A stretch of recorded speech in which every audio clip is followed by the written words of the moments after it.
Hi friends, നമ്മളിന്ന് പറയുന്നത് short time ട്രേഡിൽ ഏറ്റവും ക്രിട്ടിക്കലായിട്ടുള്ള ഏതാനും കൺസെപ്റ്റുകളിൽ ഒരു കൺസെപ്റ്റാണ്. ശ്രദ്ധിക്കേണ്ട കാര്യം, ഷോർട്ട് ടൈം ട്രേഡിൽ അറ്റ്ലീസ്റ്റ് നമ്മൾ സെലക്ട് ചെയ്യേണ്ട ഏതാനും ഒരു 7-8 കൺസെപ്റ്റുകളുണ്ട്. അതിൻ്റെ അകത്ത് വളരെ ക്രിട്ടിക്കലായിട്ടുള്ള കൺസെപ്റ്റിനെ കുറിച്ചാണ് ഇന്ന് നിങ്ങളോട് പറയുന്നത്. അതിൻ്റെ പേരാണ് ബേസിക്കലി സൈക്ലിക്കാലിറ്റി. സൈക്ലിക്കാലിറ്റി എന്ന് വെച്ചാൽ എന്താണ്? നമുക്കറിയാം, FMCGയും അല്ലെങ്കിൽ ഫാമയും ഒഴിച്ചുള്ള ഒരുമാതിരിപ്പെട്ട നല്ല ശതമാനം കമ്പനികളും സൈക്ലിക്കലിലാണ് വർക്ക് ചെയ്യുന്നത്. ചില സൈക്കിളിൽ ഇവർ വർക്ക് ചെയ്യില്ല, ചില ക്വാർട്ടേഴ്സിൽ ഇവർ വർക്ക് ചെയ്യില്ല. അത് അവരുടെ കുഴപ്പം കൊണ്ടല്ല, ആ സൈക്കിളിൽ ആ പർട്ടിക്കുലർ ക്വാർട്ടറിൽ ഇവരുടെ പ്രൊഡക്ട്സിന് മാർക്കറ്റിൽ ഡിമാൻഡ് കാണില്ല. ചിലപ്പം ആ ഡിമാൻഡും കൂടെ ചേർന്ന് വരാൻ പോകുന്ന ബാക്കിയുള്ള സൈക്കിൾ ഇവർ മേക്കപ്പ് ചെയ്യും. ശരിക്കും നിങ്ങളെടുത്ത് നോക്കിയാൽ പല കമ്പനികളും പല സെക്ടേഴ്സും ഇങ്ങനെ തന്നെയാണ് വർക്ക് ചെയ്യുന്നത്. സൈക്ലിക്കാലിറ്റി ആസ് എ ഷോർട്ട് ടൈം ട്രേഡിൽ വളരെ ക്രിട്ടിക്കലായിട്ടുള്ള കാര്യമാണ്. കാരണം സൈക്ലിക്കാലിറ്റി വീക്കായിട്ട് സെക്ടറിലേക്ക് നമ്മൾ പോകുന്ന സമയത്ത് സ്റ്റോക്ക് മേടിച്ചാൽ ആ വീക്കായി വരുന്ന സെക്ടറിൽ പൊതുവേ ഡിമാൻഡ് കുറയാനും ഒരുപക്ഷെ സ്റ്റോക്ക് റേഞ്ചിലേക്ക് പോകാനോ അല്ലെങ്കിൽ കുറച്ചൊക്കെ പ്രൈസ് കറക്ഷനിൽ പോകാനുള്ള സാധ്യതകളുണ്ട്. ഇപ്പോൾ നമ്മൾ വിചാരിക്കും നമ്മൾ പെട്ടുപോയി എന്ന് വിചാരിക്കും. അപ്പോൾ നമ്മളെപ്പോഴും ശ്രദ്ധിക്കേണ്ട കാര്യം, ഒരു സ്റ്റോക്ക് സൈക്ലിക്കാലിറ്റിയിൽ ഏറ്റവും ടോപ്പ് പെർഫോമൻസ് കൊടുക്കുന്ന ഏത് ക്വാർട്ടറാണ്, ആ ക്വാർട്ടർ ആദ്യം കണ്ടെത്തുക. അതിൻ്റെ ബേസിൽ വേണം നമ്മുടെ ട്രേഡ്സിനെ കംപ്ലീറ്റ് പ്ലാൻ ചെയ്യാനായിട്ട്. ഞാൻ നേരത്തെ പറഞ്ഞല്ലോ, ഫാമയും FMCG ഒഴിച്ചുള്ള ബാക്കിയുള്ള ധാരാളം കമ്പനികൾ സൈക്ലിക്കാലിറ്റി എന്നുള്ള കൺസെപ്റ്റിലാണ് വർക്ക് ചെയ്യുന്നത്. അപ്പോൾ ഈ കൺസെപ്റ്റ് ആദ്യം മനസ്സിലാക്കുക എന്നുള്ളതാണ് ഞാൻ ഫസ്റ്റ് ഉദ്ദേശിക്കുന്നത്. ഈ കൺസെപ്റ്റിൽ എങ്ങനെ വർക്ക് ചെയ്യും എന്നുള്ളത് തീർച്ചയായും നിങ്ങൾക്ക് തീരുമാനിക്കാം. അപ്പം നമുക്ക് ആ സൈക്ലിക്കാലിറ്റി എന്നുള്ള കൺസെപ്റ്റ് എങ്ങനെയാണ് നമ്മൾ ക്യാച്ച് ചെയ്യുന്നത്? ബേസിക്കലി ഞാൻ ഉപയോഗിക്കുന്ന screener.in എന്ന് പറയുന്നൊരു സൈറ്റാണ് ഫണ്ട് അനാലിസിസ് ഉപയോഗിക്കുന്നത്. അതിൻ്റെ അകത്ത് ക്വാർട്ടർ റിസൾട്ട് പോയാൽ കഴിഞ്ഞ 13 ക്വാർട്ടർ റിസൾട്ട് കിടപ്പുണ്ട്.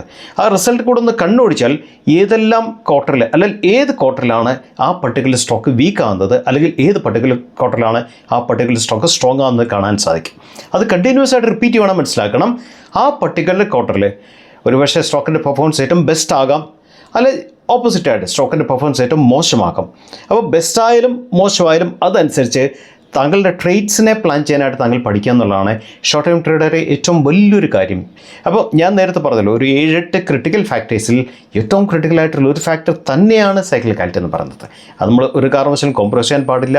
ഞാൻ ആ സൈക്ലിക്കാലിറ്റി സ്ക്രീനറിലേക്ക് ഒന്ന് കടക്കുകയാണ്, താങ്കൾക്ക് കണ്ട് മനസ്സിലാക്കാൻ സാധിക്കും. നമ്മൾ ഫണ്ടമെൻ്റൽ അനാലിസിസ് നമ്മൾ ചെയ്യാൻ നേരത്ത് വ്യക്തിപരമായിട്ട് ഞാൻ ഉപയോഗിക്കുന്ന സൈറ്റിൻ്റെ പേരാണ് screener.in എന്ന് പറയുന്ന സൈറ്റ്. ഞാൻ വളരെ ഏറ്റവും കൂടുതൽ ഉപയോഗിക്കുന്ന ഒരു സൈറ്റാണ് screener.in. എനിക്ക് ആവശ്യമായിട്ടുള്ള എല്ലാ ഡേറ്റയും screener.in എനിക്ക് കിട്ടാറുണ്ട്. നമ്മൾ ഈ ഭാഗത്ത് കമ്പനിയുടെ പേര് ടൈപ്പ് ചെയ്താൽ ഇത് വേറൊരു പേജിലേക്ക് കൊണ്ടുപോകും. അവിടെ നിന്നാണ് നമ്മുടെ അനാലിസിസ് സ്റ്റാർട്ട് ചെയ്യുന്നത്. എനിവേ, നമ്മൾ പറഞ്ഞു വരുന്നത് ബേസിക്കലി സൈക്ലിക്കാലിറ്റിയെക്കുറിച്ചാണ്. ഈ ഒരു സ്റ്റോക്ക് നിങ്ങൾ നോക്കും. ഈ സ്റ്റോക്ക് നിങ്ങൾ നോക്കിയാൽ എല്ലാ ഡിസംബറിലും പെർഫോമൻസ് ടോപ്പായിട്ട് കാണാൻ പറ്റും. അടുത്ത ഡിസംബർ പെർഫോമൻസ് ടോപ്പാണ്, വീണ്ടും മാർച്ചിൽ വീക്കായി, വീണ്ടും ഡിസംബറിൽ പെർഫോമൻസ് ടോപ്പാണ്, മാർച്ചിൽ വീക്കായി, ഈ ഡിസംബറിൽ ടോപ്പാണ്, മാർച്ചിൽ വീക്കായി. എൻ്റെ അർത്ഥം എന്താ? പൊതുവേ ഡിസംബറിൽ ബെസ്റ്റായിട്ട് പെർഫോം ചെയ്യുന്ന സ്റ്റോക്കാണ് ഈ സ്റ്റോക്ക്. മനസ്സിലായി? അപ്പോൾ നമ്മൾ മനസ്സിലാക്കേണ്ട കാര്യം എന്താ? സപ്പോസ് ഈ സ്റ്റോക്ക് മേടിക്കേണ്ട സമയം എപ്പോഴാണെന്നതിനെക്കുറിച്ച് നിങ്ങൾക്ക് ഒരു ഐഡിയ കിട്ടും. ശരിക്കും ഈ സ്റ്റോക്ക് മേടിക്കേണ്ട സമയം എന്താ? ഡിസംബറിന് മുമ്പ്. മേ ബി സെപ്റ്റംബർ റിസൾട്ട് വരുമ്പോൾ നിങ്ങൾക്ക് വേണമെങ്കിൽ ഇങ്ങനത്തെ സ്റ്റോക്കിനെ കുറിച്ച് ചിന്തിക്കാം. ദാറ്റ് മീൻസ് സൈക്ലിക്കാലിറ്റി കൊണ്ട് കയറാൻ സാധ്യതയുള്ള ആ ക്വാർട്ടറിനെക്കാട്ടിലും ഒരു 2 മാസം 3 മാസം മുമ്പ് ഈ സ്റ്റോക്ക് മേടിക്കുന്നതിനെ കുറിച്ച് ചിന്തിക്കാൻ സാധിക്കും. എപ്പോഴാണ് വിൽക്കേണ്ടത്? ഡിസംബർ ക്വാർട്ടർ റിസൾട്ട് വരുന്നത് ബൈ അറൗണ്ട് ഒരു ജാനുവരി എൻഡ് അല്ലെ ഫെബ്രുവരി മിഡിലൊക്കെ വരുന്നത്. ആ സമയത്ത് സ്റ്റോക്കിലൊരു പുഷ് വരും. ആ സമയത്ത് നിങ്ങൾക്ക് സ്റ്റോക്കിൽ നിന്ന് ഇറങ്ങാൻ സാധിക്കും ശരിക്കും. സോ ഇതാണ് ബേസിക്കലി മാർക്കറ്റിൽ നടക്കുന്ന സൈക്ലിക്കാലിറ്റി എന്ന് പറയുന്നൊരു കാര്യം. ഇതിനകത്ത് വലിയൊരു റിസ്ക് ഫാക്ടർ ഉണ്ട്. റിസ്ക് ഫാക്ടർ എന്താണെന്ന് വെച്ചാൽ, നമ്മൾ സൈക്ലിക്കാലിറ്റി ഉള്ള ബെസ്റ്റായിട്ട് പെർഫോം ചെയ്യുന്ന ഒരു ക്വാർട്ടർലി സ്റ്റോക്ക് മേടിച്ചാൽ 100% അതേപോലെ പെർഫോം ചെയ്യണമെന്നില്ല. പല കേസിലും ചിലപ്പോൾ ആ ക്വാർട്ടർ ഒന്ന് വീക്ക് ആകാനുള്ള സാധ്യതയുണ്ട്. അവിടെയാണ് ഏറ്റവും വലിയ റിസ്ക് ഫാക്ടർ ഉള്ളത് ശരിക്കും.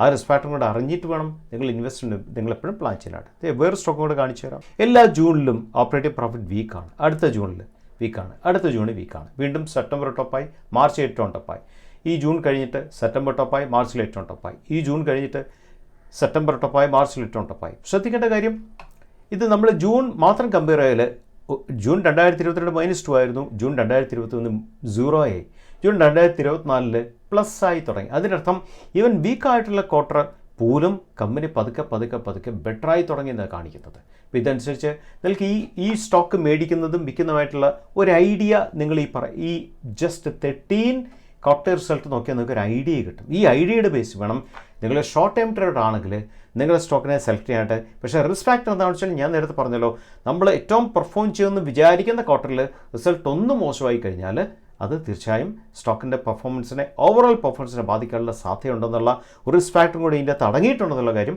ഒരിക്കലും മറക്കാൻ പാടില്ല. ഫ്രണ്ട്സ്, ഈ സ്ക്രീനർ നിങ്ങൾ കണ്ടെന്ന് ഞാൻ വിശ്വസിക്കുന്നു.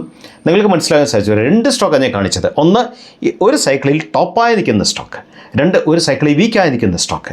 അതിൻ്റെ ബേസിൽ നമ്മുടെ ട്രേഡ്സിനെ മാനേജ് ചെയ്യുക എന്നുള്ളത് വളരെ ക്രിട്ടിക്കലായിട്ടൊരു കാര്യമാണ്. മനസ്സിലാക്കണം, ഏത് സൈക്കിളിൽ നമ്മുടെ സ്റ്റോക്ക് വീക്കാൻ സാധ്യതയുണ്ട്, ആ സൈക്കിളിൽ അല്ല അതിൻ്റെ തൊട്ട് മുമ്പ് നമ്മൾ അങ്ങനെ സ്റ്റോക്കിൽ ട്രേഡ് ചെയ്യാതിരിക്കുക, സേഫർ സൈഡ്.